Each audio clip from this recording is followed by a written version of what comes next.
દહેજ police station વિસ્તારમાં આવેલ હેમાની ઇન્ડસ્ટ્રીઝ લિમિટેડ કંપનીમાં થયેલ કેટાલિસ પાવડરની ચોરીનો ભેદ ગણતરીના કલાકોમાં જ દહેજ પોલીસે ઉકેલી કાઢ્યો છે. દહેજ પોલીસ સ્ટેશનમાં જીઆઈડીસી વિસ્તારમાં આવેલ હેમાની ઇન્ડસ્ટ્રીઝ લિમિટેડ કંપનીમાં ગત તારીખ 22/12/2024ના રોજ સાંજના 7:30 વાગ્યાથી તારીખ 23/12/2024ના રોજ સવારના 8 વાગ્યા દરમિયાન કોઈપણ સમયે કંપનીમાં ગેરકાયદેસર પ્રવેશ કરી કંપનીમાં રો મટીરિયલ સ્ટોર રૂમનું શટરનું લોક તોડીને રૂમમાં મૂકેલ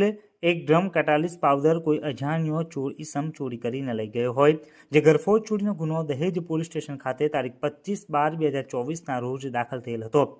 દહેજ પોલીસ સ્ટેશનના પોલીસ ઇન્સ્પેક્ટર HB ઝાલાનાઓએ સદર ગુનાનો ભેદ ઉકેલવા દહેજ પોલીસ સ્ટેશન સ્ટાફના માણસોની અલગ અલગ ટીમ બનાવી આરોપીઓ સુધી પહોંચવા સઘન પ્રયત્નો હાથ ધરેલ હતા. આ દરમિયાન સર્વેલન્સ સ્ટાફના માણસોને ચોક્કસ બાતમી મળી હતી કે હેમાની કંપનીની સામે આવેલ ગલ્લામાં રહેતા એક ઇસમે કંપનીમાંથી કેટાલિસ પાવડરની ચોરી કરેલ છે તેવી ચોક્કસ બાતમી મળી હોય, જે બાતમીના આધારે સર્વેલન્સ ટીમે